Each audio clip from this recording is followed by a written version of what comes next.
Hello everyone. Good day. Afternoon na ngayon dito. Dating ko lang ng bahay maybe 1 hour ago. Pasok tayo dito sa garden natin at may bitbit akong mga halaman. Ayan. Itatanim ko na to. Itatransplant ko na dito sa loob ng greenhouse. I-rest ko sila sa pagtanim today, especially tonight kasi nakita ko dun sa temperature namin, ang sabi na magdadrop kami ng 1 degree Celsius sa gabi and sa umaga is medyo mainit kasi maaraw. I think they will survive 1 degree outside because sometimes in this season, spring season, usually pag 1 degree sa labas, usually sa loob ng greenhouse is nagpa-plus sila ng 2 to 3 degrees Celsius. So, pag 1 sa gabi, so maybe inside dito is maybe 3 or 4 degrees Celsius. Kagabi, kami ng 4 degrees Celsius, pero sa loob ng greenhouse, dun sa kabila, nasa 7.1 degrees Celsius. So, okay yung temperature sa loob ng greenhouse. I don't know lang dito kung anong temperature dito kasi wala akong pang measure dito sa loob. Kasi nilipat ko dun sa kabila. Pero kasi yung kabilang greenhouse, super tight sila close unlike dito sa glass. Kasi parang feeling ko hindi super tight yung mga sides sa glass. But anyway, may mga tanim na ako dito. Ayan. May pepper tsaka cucumber akong itatanim. So, dito bandang sides ko lang sila itatanim. Kasi dito, puno pa yan sila. May mga pak choy pa ako. Ayan, oh. O, diba? At ito yung aking tomato na surprise kung anong magiging itsura nito. Magiging beef tomato ba or cherry tomato. So, I don't know kasi nahulog yan nung nag-germinate niyan. So, ayan. Simulan na natin yung pagtatanim or pagtatransplant ng aking mga tanim. By the way, hindi na ako nag-hardening dito sa mga tanim ko, especially sa mga pepper na tanim. May isa, dalawa, 3, 4, 5. May 5 pepper yan sila. Yung snack pepper, dalawang klase red tsaka yellow, at tsaka bell pepper, dalawang klase din, red tsaka yellow. And then isang tequila na pepper, yung purple. First time kong mag-try niyan. Maliit pa siya actually, pero I will see kung mag-survive ba sila. And lalagyan ko muna sila ng cover dito, especially tonight, para maging okay sila, maging comfortable sila sa maging drop na 1 degree Celsius. Kasi sa loob ng bahay, constant na sa mga above 20 degrees Celsius. So, ayan. Magsimula na tayo. Dito banda, katabi ng aking tomato, sun gold na tomato, yung San Marzano na tomato. Ditong area na to is yung aking cucumber, yung pahaba na cucumber. And ito, temporary lang to siya. Iha-harvest ko to soon, pati itong mga spinach na to.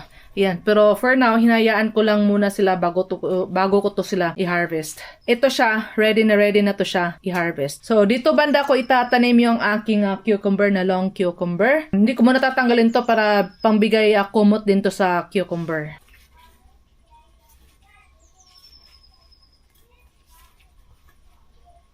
Itatanim ko na to sila kasi may kausap akong katrabaho doon. May greenhouse din siya. Sabi niya, nagtanim na daw siya ng cucumber niya sa loob ng greenhouse few days na ata, sabi niya sa akin.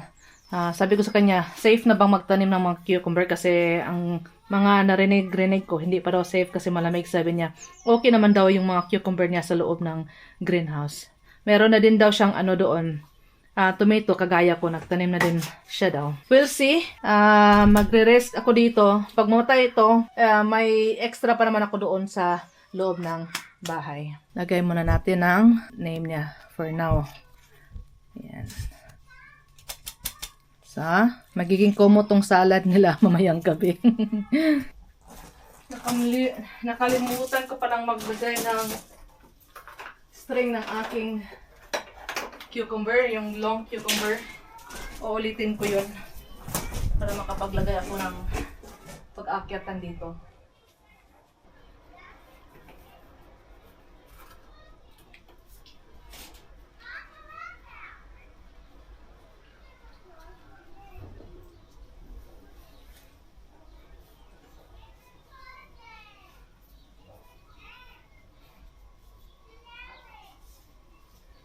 think tong cucumber ko is magbibigay ng shade ng aking mga tomato. But, yeah. We will see. And the next is nasa 210. 210. So, very close lang yung spacing nila dito. Ewan ko ba kung bakit. Ano bang ginawa ko dito sa measuring ko? Parang ang lalapit lang.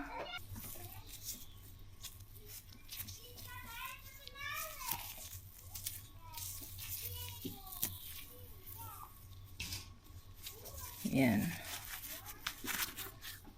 O, diba? Ganda ng routings nila. So, gaganituhin ko lang yan sa paglagay. Around. Oh. Tapos, saka ilagay. Yan. Para strong yung ating lubid sa pag-ano nila.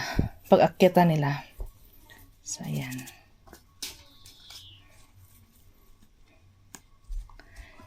Snap cucumber. Yan.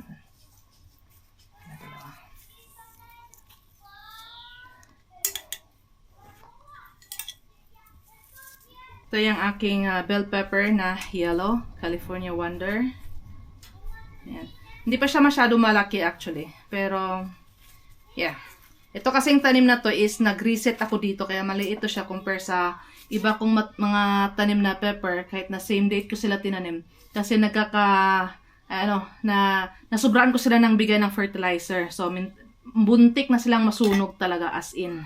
So, ni-reset ko siya. Ang ginawa ko is, pinaliguan sila, shower ng sa faucet ko ng water para matanggal lahat yung mga nutrients nila para ma-reset ko sila.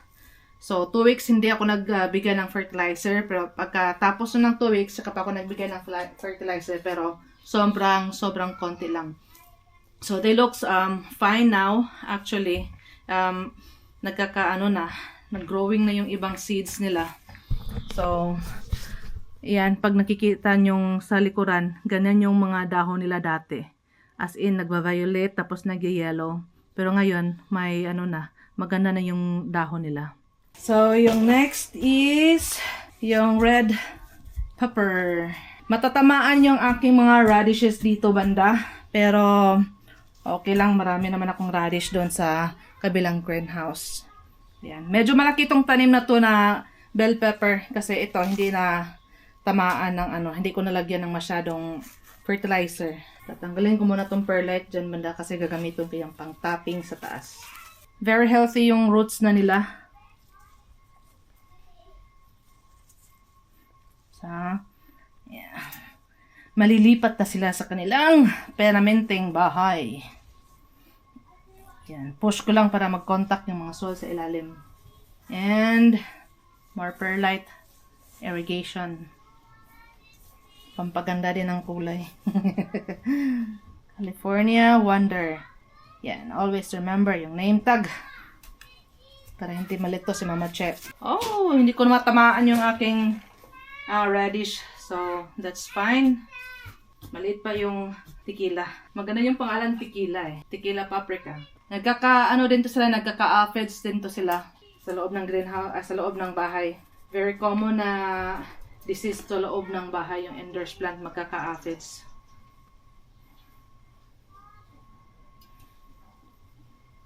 Okay.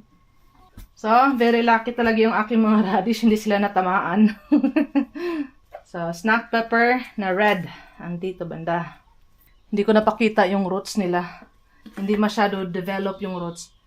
Kasi late ko na din to sila ni potting up. Kasi nga, ko po sila ni reset eh. So, kailangan ko munang establish yung mga roots nila. Tsaka ko sila ni repotting. Hi, ate.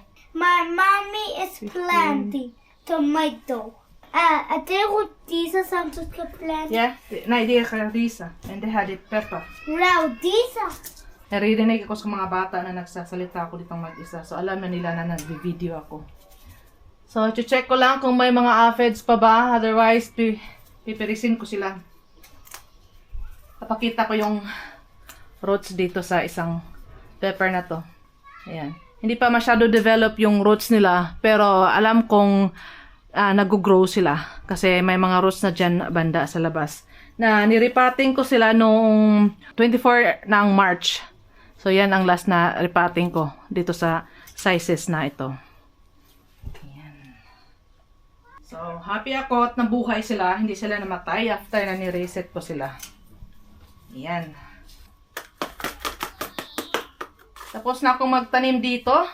Didiligan na natin. Ito rin.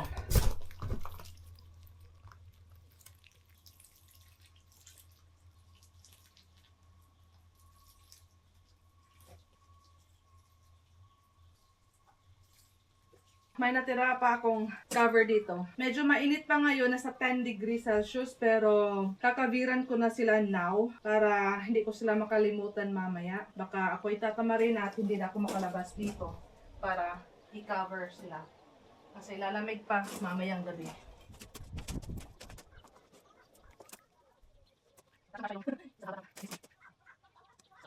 Comfort na yan sila dito.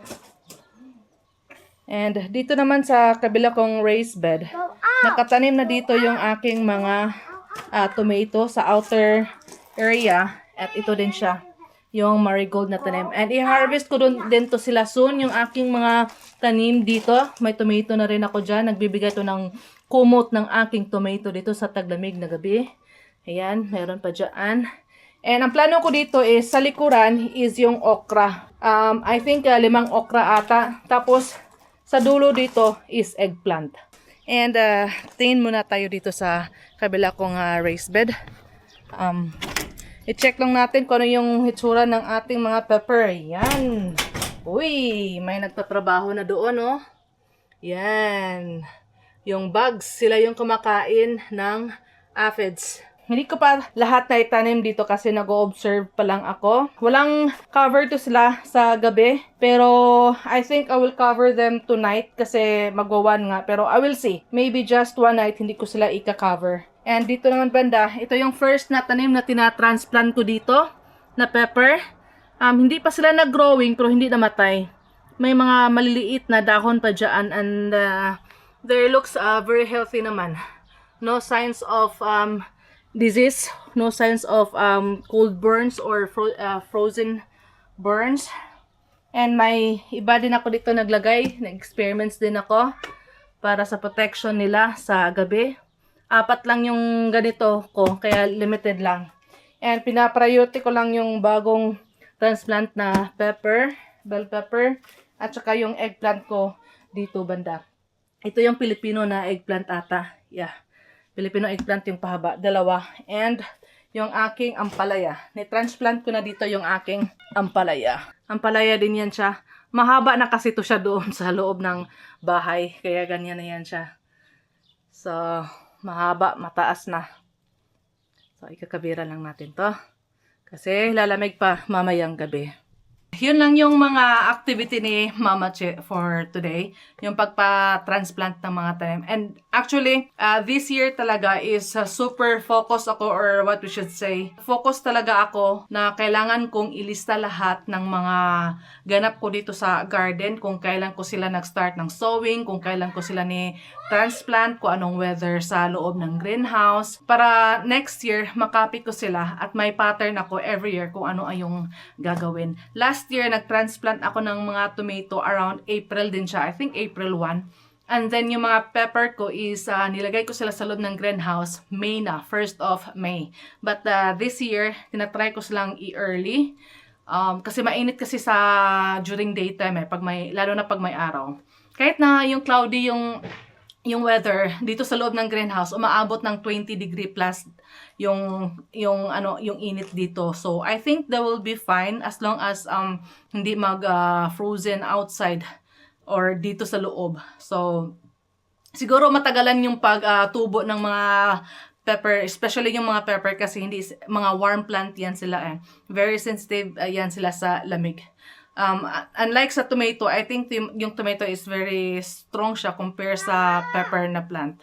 So yeah, I guess that's all for today's video. And thank you everyone for watching and see you next time. Bye-bye!